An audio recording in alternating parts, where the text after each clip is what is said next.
오늘 말씀은 복이 있는 자, 복 있는 자라는 말씀의 주제를 가지고 함께 보기를 원합니다. 부제가 카톨릭의 이단성이라는 부제예요.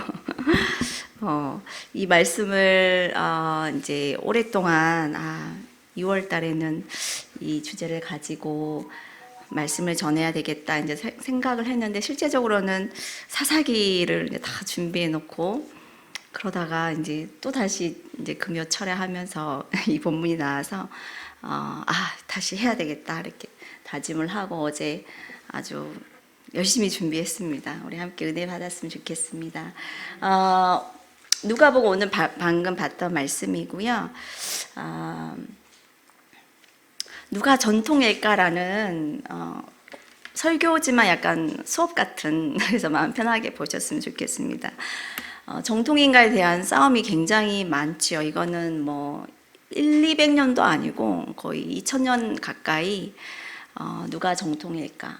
일본 보면 카톨릭, 천주교가 보는 기독교, 개신교는 뭔가요? 카톨릭은 기독교를 무엇으로 보는지 아세요? 동생? 작은 집. 정확하게 말하면 이단으로 보고 있어요. 우리는 그러면 기독교는 카톨릭을 어떻게 보고 있나요? 큰 집? 우리도 오늘 보시면 알겠지만 굉장히 문제가 많다라는 걸, 이단일 수밖에 없구나라는 것을 여러분 말씀을 보고 어떤 자료 화면들을 보고 볼 수 있을 것 같아요. 다음 보면은 우리가 기독교인이 카톨릭, 천주교를 볼 때 세 가지 입장이 있어. 첫째, 카톨릭은 이단이며 기독교가 아니다. 방금 제가 이제 주장하고자 하는 게 1번이고요. 2번, 카톨릭은 기독교와 많이 다르기는 하지만 이단이라고까지는 하기는 좀 그렇다라는 입장이 있고, 세 번째, 이단이 아니고 기독교와 형제지간이고 가정으로 본다면 큰 집에 해당한다. 이렇게 세 가지의 입장이 있어요. 근데 오늘 말씀을 보면서 카톨릭이 무엇을 믿고 있는지, 그리고 우리는 무엇을 믿고 있는지 성경에 근거해서 우리가 함께 보도록 하겠습니다. 보편성이 있어요. 카톨릭과 우리가 같은 형제지간이라고 말하는 이유가 바로 이 공통된 믿음이 있기 때문에 그렇거든요. 삼위일체 하나님을 믿고 있고, 모두가 죄인임을 인정하고 있고, 예수님의 죽으심과 부활도 믿고 있고요. 또 그 예수님께서 다시 재림하시고 심판주로 오실 거라는 이 믿음이 공통 분모예요. 하지만 이제 다른 것들이 있기 때문에 이제 문제가 되는데요. 신의 호칭이 다르죠. 천주교에서는 뭐라고 부르죠? 하느님이라고 부르죠. 우리는 하나님. 이 하느님이란 뜻이 하늘에서 나온 말이에요. 그래서 하느님이라고 하는데 약간 범신론적인 그런 의미가 들어있어요. 높은 자가 단 하나뿐이라는, 우리가 믿고 있는 하나님은 단 한 분이신 하나님이라는 의미가 딱 꽂혀 있는데, 이 하느님은 높은 자가 많다라는 의미, 범신론적인 다른 신적인 어떤 존재들도 인정하는 그런 의미가 들어 있습니다. 그리고 실질적으로 하나님 외에 다른 것들을 믿고 숭배하는 것을 우리는 알 수가 있는데요. 역사적으로 이게 크게 이 세 가지만 봐도 될 것 같아요. 우리가 역사적으로 초대교회가 한 300년 정도 진행이 돼요. 예수님이 죽으시고 부활하시고 승천하시고 난 그때부터 교회가 세워지고, 그리고 나서 이제 로마 콘스탄틴 황제가 이제 기독교를 국교화 시키면서 이제 세상 권력과 굉장히 많이 결합이 되죠. 그리고 나서 문제가 있다. 이게 굉장히 1200년 동안 이제 지속이 되는 거예요. 거대한 세력이 되죠.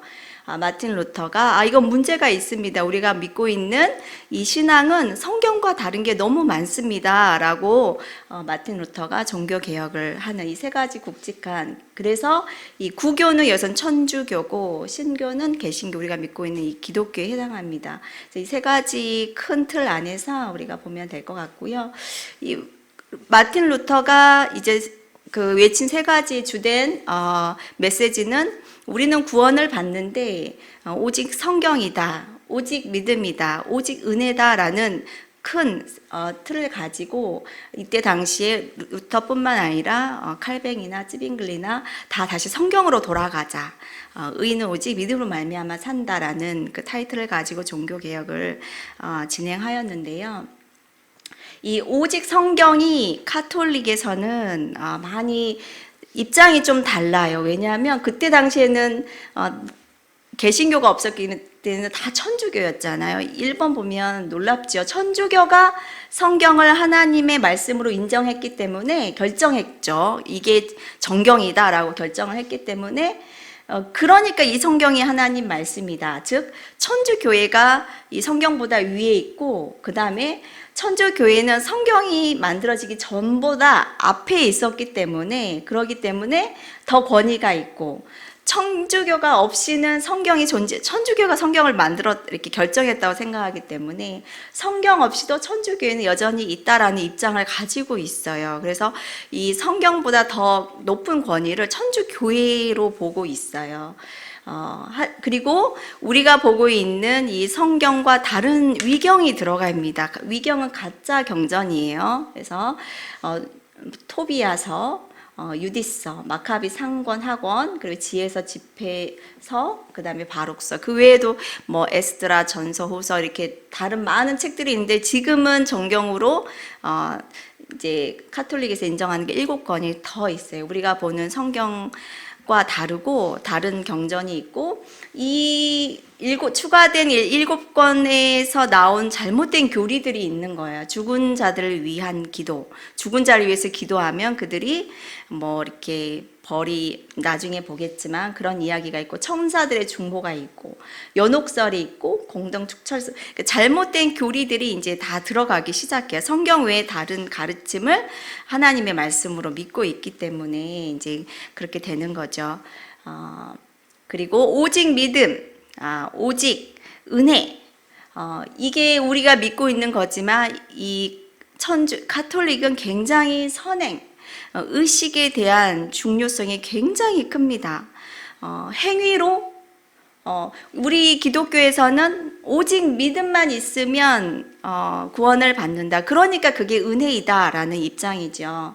근데 카톨릭은 이 믿음과 더불어 믿음에 딱 맞는 선행이 있다. 이 선행도 이렇게 또 이렇게 단계들이 의식들이 다 있어요. 그래서 이 의식들을 꼭 해야지만이 죄사함을 받고 구원에 이를 수 있다라는 그런 가르침들이 있습니다. 그래서 구원의 7성사가 있어요. 이게 보면 이 7가지를 다 이렇게 거쳐서 해야지만이 세례를 꼭 받아서 죄사함 받고 성찬식을 통해서 죄사함을 받고 견진성사는 이 사제를 통하여서 성령이 이렇게 주입된다라는 그런 어떤 성령을 받는 어떤 그런 의식, 고해성사, 고해성사도 죄를 고백을 꼭 해야지만이 그 죄사함을 받는, 다 의식이 꼭 있어야지만이 죄사함을 받는 그런 믿음이 있어요. 혼인성사까지 7가지 이 성사가 꼭 있어야지 죄사함 받고 구원을 받을 수 있다라는 그런 믿음이 있습니다. 그리고 죄도 큰 죄, 작은 죄로 이렇게 나눠가지고 이렇게 차등을 두어서 큰 죄는 당연히 지옥 가고 작은 죄는 고해성사를 통해서 그리고 그걸 못하면 연옥에 들어가, 그런 이제 믿음들이 다 있어요. 하지만 성경에서의 죄사함은 우리 같이 한번 읽어볼까요? 시작. 만일 우리가 우리 죄를 자백하면 저는 미쁘시고 의로우사 우리 죄를 사하시며 모든 불의에서 우리를 깨끗게 하실 것이요. 아멘. 우리는 이런 의식 자체가 필요한 것이 아니라 우리가 자원하여서 하나님 앞에 죄를 자백하면은 용서함을 받는, 우리 믿음과는 굉장히 다르죠. 그리고 이게 굉장히 여기서 많이 갈라지는데 우리의 입장에서는 굉장히 예수 외에는, 예수님의 피, 예수님의 공로 외에는 다른 구원의 길이 없잖아요. 근데 카톨릭의 믿음의 대상이 예수님 외에 너무 많다는 거예요. 그 굉장히 복잡해요. 예수님의 믿는 대상들이, 그들의 믿음들이 굉장히 다양하고 많습니다. 예수님, 마리아, 교황, 그리고 각 성인들, 그리고 조각상들 자체에 대한 믿음이 이들에게는 있습니다.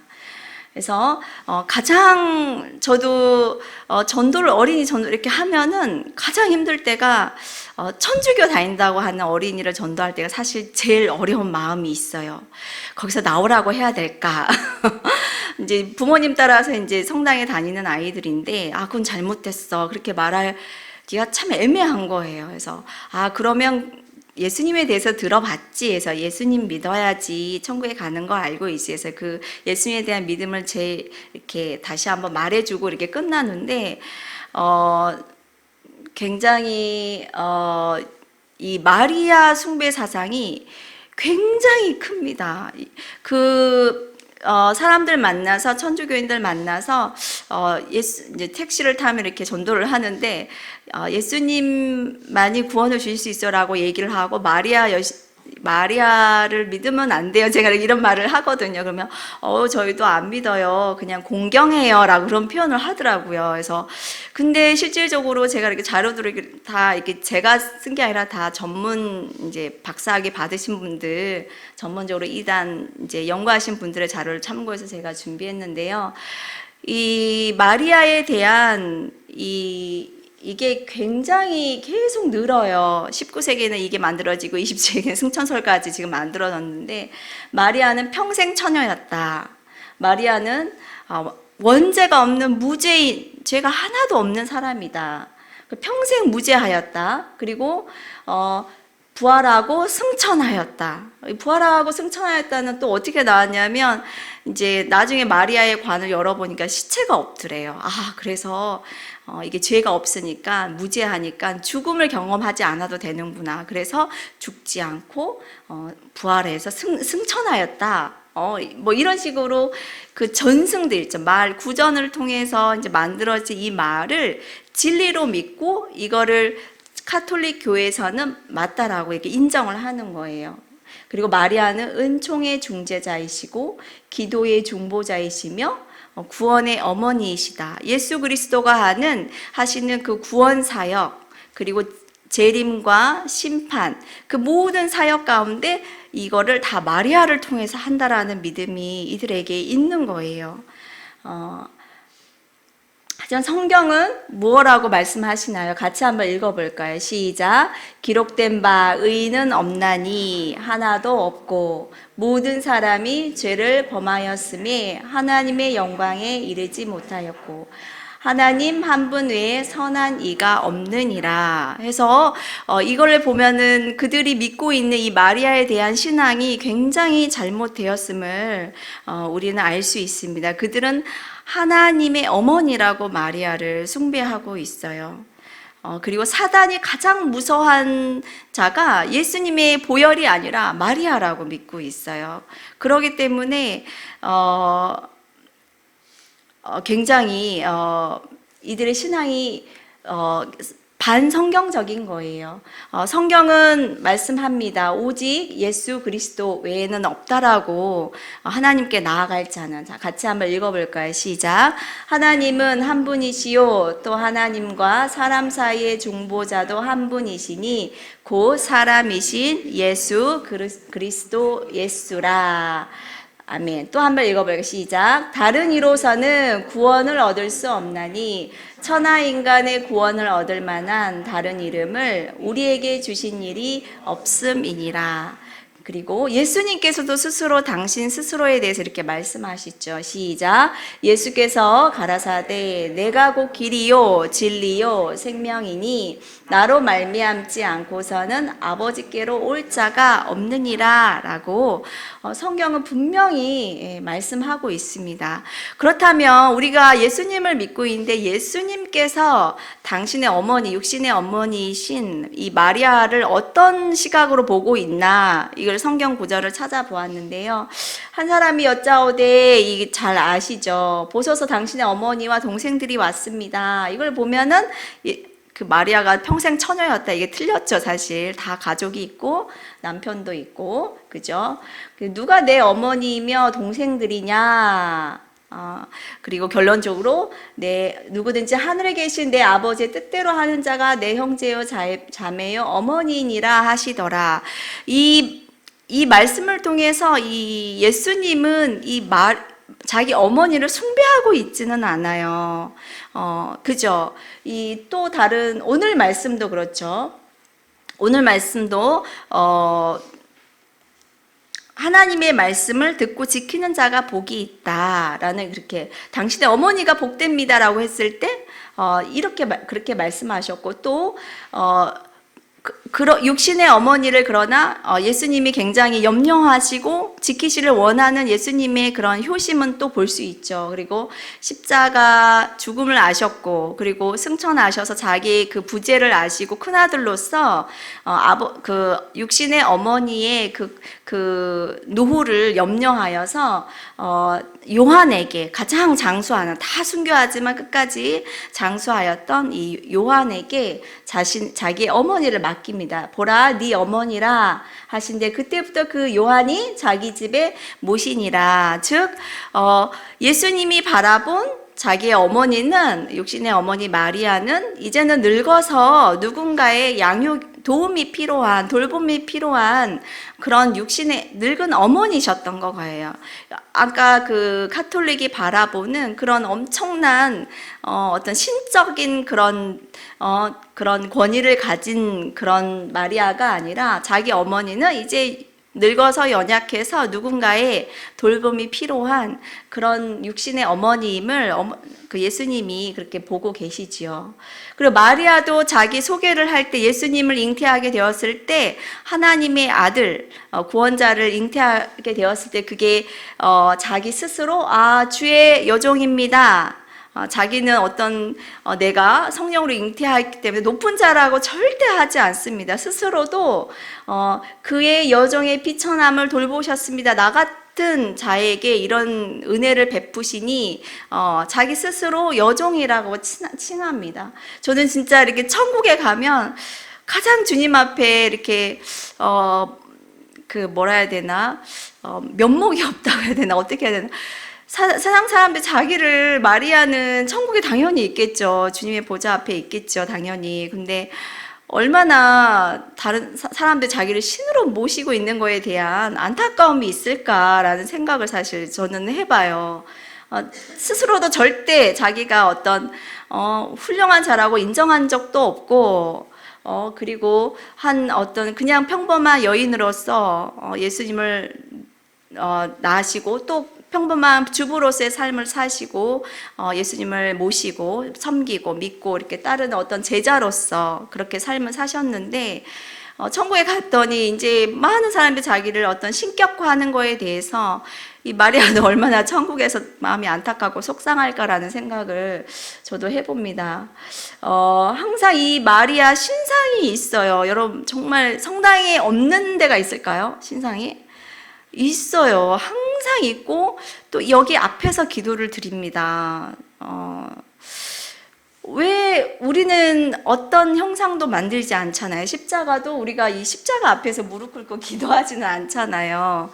이 십자가가 그냥 상징적인 의미만 가지고 있고, 나를 위해 죽으신 주님을 기억하기 위해서 이 십자가 이 형상도 있고, 이게 옳고 그르냐라는 많은 의견들이 있지만, 하지만 그 이상의 의미는 부여하지는 않거든요. 어떤 이 형상이 다른 형상보다 더 힘이 있고, 여기 앞에서 기도를 드리면 다 어떤 기도의 응답을 받고, 그런 게 전혀 없잖아요, 기독교 안에서는.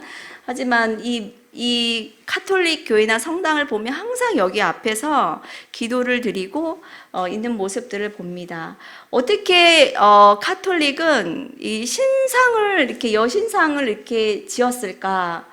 십계명이 일단 달라요. 저도 이걸 굉장히 놀랐는데, 제2계명이 우상을 만들지 말고 그 앞에 절하지도 말고 섬기지 말라라는 우리의 그 10계명이랑 카톨릭이 보고 믿고 있는 10계명은 다릅니다. 우리가 믿고 있는 그 우상을 만드는 게 없어요. 없고, 바로 우리가 3계명으로 알고 있는 게 2계명으로 올라와 있고, 하나씩 딱딱딱딱 올라와 있고, 9계명이 추가됐어요. 남의 아내를 탐내지 말라, 그 다음에 남의 재물을 탐내지 말라, 이런 식으로 10계명이 일단 달라요. 그래서 이 우상을 만들고 조각상을 하는 거에 대해서 카톨릭이 너무 자유로운 거예요. 그래서 이 이 마리아뿐만 아니라 이 가톨릭 성당을 가보면 수많은 성자들의 조각상들이 있어요. 그래서 이 사람들은 자유롭게 만듭니다. 그리고 베드로의 그런 조각상, 누구의 조각상, 다 제자들의 조각상들이 다 있는 이유가 이 신상을 만들지, 형상을 만들지 말라는 이거에 대해서 자유롭고, 또한 성인들을 숭배하는 신앙들이 있어요. 그래서 마태, 그 성은 거룩한 자라는 그 성이에요. 거룩한 베드로여, 그리고 거룩한 마태여. 마태는 세리 출신이었기 때문에 세리가 되고 싶고 그쪽에 축복을 받고 싶으면 거룩한 마태여 하면서 그분에게 기도를 드리는 거예요. 우리에게 너무 낯설지만 그렇게 정말 하고 있어요. 그래서 야고보는 뭐 관절염을 뭐 치료했다, 뭐 기름을 바르고, 야고보서에 왜 장로들이 와서 뭐 기름을 바르고, 그러면 그 말씀에 근거해가지고 관절염이 아프신 분들 거룩한 야고보님이여 뭐 이게 치료하여 주옵소서라는 기도를 실질적으로 드린다는 거예요. 그리고 그 외에 굉장히 많은데 제가 이름을 잘 몰라서 우리에게 이제 익숙한 분만 이렇게 누가도 의사였기 때문에 그 관련된 기도 제목이 있으면 이분들께 기도를 한다고 합니다. 그래서 이렇게 보면은 조각상들이 많은 이유가 바로 성당만 가면 이렇게 조각상들을 만들어서 이들 앞에서 기도하고 강구하고, 그리고 교황이 지금 해골을 들고 있는데 이 성자들의 유품이 있죠. 유골들을 또 숭배해요. 숭배하는 사상들이 있어서 그들이 생활한 쓰다 남은 뭐 그런 유품들, 그리고 뼈 이런 거에 대해서 그대로 놔두고 이들 앞에서 와서 또 기도하는 그런 모습들이 있고, 우리는 상상도 할 수 없는데 이러한 모습들이 굉장히 많다라는 거예요. 그리고 가장 또 잘못된 게 교황 숭배 사상이 굉장히 큽니다. 이 역대 교황들이 한 말이에요, 스스로. 교황은 아주 존엄하고 위대하기 때문에 그는 단지 사람이 아니고 하나님이다. 그 사람 교황은 하늘의 힘을 가졌으며 자연의 모든 것을 변화시킬 수 있고 무에서 유를 만들어낼 수 있으며 불의를 정의로 바꿀 수 있고 그는 모든 힘에 가득 차 있다. 로마 교황은 모두를 판단할 수 있으나 누구에게도 판단받지 아니하고 그 로마 교황으로 말미암아 모든 생물들은 다 함께 구원받을 필요가 있다. 세상에 있는 또 다른 하나의 하나님이시다. 내가 길이요 진리요 생명이다. 하나님의 영이 볼 수 있도록 변한 인간이다. 하나님과 사람 사이의 중재자이신 다른 예수다. 교황은 하나님이 할 수 있는 이 모든 것을 할 수 있다라는 역대 교황들이 했던 말들이에요. 그래서 이 교황의 그 권위를 하나님까지 이렇게 높여서 교황 한번 이렇게 얼굴 한번 보고 악수 한번 하고 이런 게 굉장히 하나님을 만난 것처럼 그렇게 숭배의 대상이 되었다라는 게 굉장히 이제 위험합니다. 이 교황의 신격화가, 즉 교황은 결함이 없다. 그리고 지상교회의 통치자이시다. 그리고 오류가 전혀 없다. 그래서 우리의 그 모든 교회 영적 지도자이다. 그리고 오직 성경은 교황만이 해석할 수 있는 권위를 가지고 있다. 그렇게 믿고 있어요. 그래서 그 전에 교황이 잘못된 해석을 했잖아요. 그러면 그거를 뒷받침하는 그런 위경들을 가져와서 이제 그 근거를 이렇게 제시하는 거, 이런 식으로. 그러니까 이 권위를 인정하다 보니까 실수가 많았는데 그런 것까지 다 덮으려고 하니까 거짓들이 더 많아지는 거예요. 이 것들을 계속 똑같은 죄인인데 이 무오류, 틀림이 없는 자이다라는 신격화가 있기 때문에. 그리고 베드로의 계승자, 이게 베드로가 제1대 교황이에요. 카톨릭에서는. 황은 뜻이, 교회의 황은 임금 황자를 쓰고 있거든요. 사실 교회의 머리는 우리는 오직 예수 그리스도신데, 카톨릭은 교회의 임금, 교황을 굉장히 신격화하고 있는 이런 잘못된 가르침을 하고 있습니다. 정말 베드로가 일대 교황일까? 이 말씀의 근거에서 일대 교황이 베드로다라고 카톨릭은 믿고 있습니다. 예수님께서 너는 베드로라, 반석이라, 내가 이 반석 위에 나의 교회를 세울 것이다. 예수님께서 이 말씀을 하셨는데 이 말씀을 하신 이유가 무엇이었나요? 주님은 그리스도시요 살아계신 하나님의 아들이십니다. 이 고백을 제자로서는 정말 처음 한 거예요. 정말 자기가 따르고 있는 이 스승이 하나님의 아들임을 정말 알게 된 건데, 이 고백을 하자 이제 예수님께서 이렇게 말씀을 하신 거거든요. 근데 이 신앙, 이 고백 위에 교회를 세운다는 거지, 이 베드로 위에 교회를 세운다는 의미가 아니거든요. 사실 교회는 베드로보다 누가 더 많이 세웠죠? 바울이 훨씬 많이 세웠죠. 가는 곳곳마다. 사실. 그리고 베드로는 교회를 세운 그런 기록이 거의 없어요. 그 예루살렘 교회에서 그 유대인들에 대한 그런 게 있지, 가는 곳곳마다 사실 머리가 예수이신 그 교회를 세운 사람, 사실 바울이 더 맞죠. 어떻게 보면. 하지만 이 말씀을 근거로 해서 그들의 일대 교황은 베드로다 라고 이렇게 믿고, 이 교황권이 이제 계속 이렇게 나옵니다. 하지만 베드로는 자기 소개를 이렇게 해서 나는 일대 교황이다라고 쓰지 않고, 베드로가 유일하게 남긴 성경 베드로 전후서가 있는데, 후서에 보면 함께 읽어볼까요? 시작. 예수 그리스도의 종이며 사도인 시몬 베드로는 우리 하나님과 구주 예수 그리스도의 의를 힘입어 동일하게 보배로운 믿음을 우리와 함께 받은 자들에게 편지하노니, 스스로 가장 먼저 나는 예수님의 종입니다. 나는 머리의 황제, 머리의 임금, 교황이 아닙니다라고 이야기하고 있습니다. 이제 그 밖에 잘못된 믿음들이 또 있는데, 연옥설, 화채설, 죽은 영들에 대한 제사를 우리에게 또 인정하는 것들, 사제 결혼을 금지하는 것. 사실 베드로는 다 결혼도 하고 자녀도 분명히 있었을 거고, 다 아내를 데리고 이렇게 나중에 보면 다녔다고 바울이 말하고 있잖아요. 근데 이상하게 이 카톨릭 안에서는 결혼을 인정하지 않은 신부나 수녀나 그 사제들에 대한 결혼을 인정하지 않죠. 연옥설이 되게 재미있어요. 이 연옥설은 큰 죄는 무조건 지옥에 가고, 이제 작은 죄를 지은 사람들은 고해성사나 어떤 의식을 통해서 용서함을 받는데, 그게 해결되지 않는 사람들이 가는 곳이 이제 연옥인 거예요. 연옥에 가는데, 여기에서 이제 고통을 받고 일시적으로 형벌, 고통을 받는 건데, 이 땅에 살고 있는 자기 가족이나 자기를 아는 사람들이 미사나 기도나 헌금이나 어떤 경건한 행위로 이 사람을 위하여서 무언가를 하면 그 연옥에 있는 기간이 단축된다라는 그런 믿음을 가지고 있어요.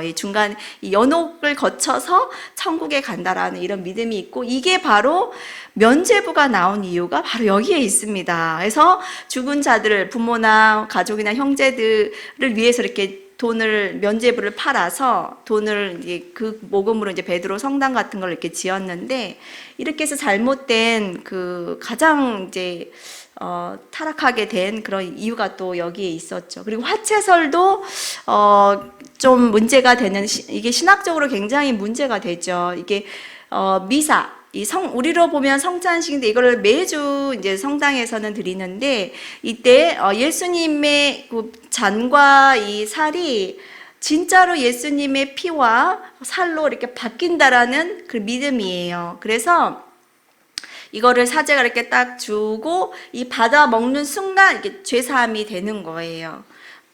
우리의 죄사함 방식과 정말 다르죠. 그래서 이걸 먹어야지만이 죄사함을 받고 있고, 그리고 실질적으로 그 십자가의 그 예수님의 살과 피가 나눠지는 그 십자가의 그게 매주 그 제사가 이루어지는 거예요. 사실 매주 십자가가 매주 제사가 드려지고 있다라는 그런 의미입니다. 하지만 우리는 더 이상 제사를 드리지 않아도 된다고 히브리서에는 말씀하고 있죠. 같이 읽어볼까요? 시작. 이것들을 사하셨은즉 다시 죄를 위하여 제사 드릴 것이 없느니라. 그 다음 볼까요? 그는 저 대제사장들이 먼저 자기 죄를 위하고 다음에 백성의 죄를 위하여 날마다 제사 드리는 것과 같이 할 필요가 없으니 이는 그가 단번에 자기를 드려 이루셨음이니라. 우리는 더 이상 제사를 드릴 필요가 없어요. 그 제사에 대한 그 모든 것을 충분히 단번에 완성하신 분이 그 십자가의 그 사건으로 다 이루어졌기 때문에 우리에겐 더 이상 제사를 할 필요가 없는데, 그 제사의 예식을 계속 이제 그 성당에서는 드리고 있는 거죠. 하지만 우리에겐 성찬식을 하라고 주님은 분명히 말씀하셨고, 그거를 순종해서 성찬식을 하고 있죠.